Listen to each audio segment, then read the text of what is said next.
And এখান থেকে knock যেহেতু হয়েছে ফিনিশিং এর, আর এখানে কিন্তু কোনো সুযোগ বা কোনো কিছু কিন্তু এখান থেকে তাদের কাছে থাকবে বলে মনে হচ্ছে না। এই জায়গাটাতে Nightwing he was the solo person, and তার উপরে কেসিএন গিয়ে করলো আক্রমণ, পুরো দলের আক্রমণ একসাথে, এইভাবে আসলে তাদেরকে বিপদে ফেলে দেবে। Who would have thought. এবার গিয়ে কিন্তু কেসিএন এর সাথে লাস্ট মুহূর্তে সিএমএফ এর ফাইট, এন্ড C19 এর একটা প্লেয়ার সোলো তিনি কিন্তু এখান থেকে টিকে রয়েছেন। অ্যাসেরিকে রিভাইভ করতে হবে এই পজিশনটাতে কেসিএন রাইট নাও, তারা কিন্তু চাইবেন না পজিশন এখান থেকে তাদের হাতছাড়া হয়ে যাক। সিএমএফ স্পোর্টস অলরেডি অনেক বড় একটা লিডে চলে গিয়েছে, যদি এই লিডটাকে কমাতে হয় তাহলে এই ম্যাচটাতে কিন্তু একটা সলিড পারফরমেন্স কিন্তু এখান থেকে তাদের আপাতত দিয়ে শেষ করতে হবে। So that was really insane. এখানে কিন্তু আমরা যদি দেখি এখন টয় আছেন, টয় দেখছেন আপাতত পজিশন কিন্তু এখান থেকে তার জন্য বিপজ্জনক। সিএমএফ এর প্লেয়ারকে যেহেতু স্পট করেছে সিএমএফ, তারা এখান থেকে কিন্তু এখন আসলে বিপদে থাকা উচিত, তার কারণ reflex, D46 and Faisal already তারা কিন্তু হ্যান্ডিক্যাপ্ট অবস্থানে আছে। They don't have knight, and তার সাপোর্টটা এখানে কিন্তু এখন আপাতত আমাদের সাথে নাই।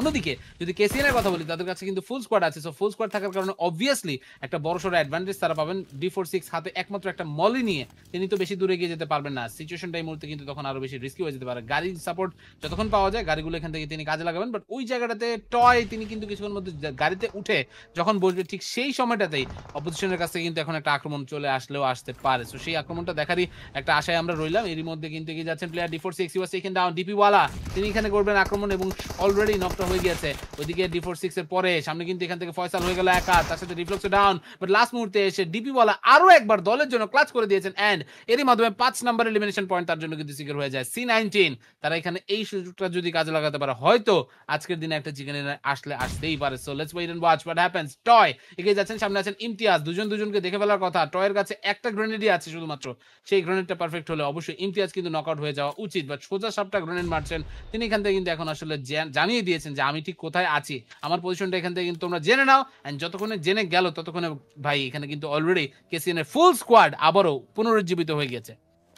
অবশ্য এই চারটা প্লেয়ার মিলে এবারে কিন্তু পুরোপুরি সার্কেল করে ফেলা হচ্ছে এখানে টয়কে, এবং অলরেডি কিন্তু দেখতে পাচ্ছি অ্যাসারি একটা সুন্দর অ্যাঙ্গেল ক্রিয়েট করে ফেলেছে।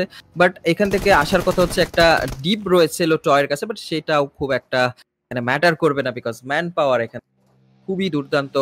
কেসিএন এর অসাধারণ একটা চিকেন ডিনার আজকের দিনের থেকে আমরা দেখতে পাচ্ছি আমাদের সাথে finally KCN, they got their much needed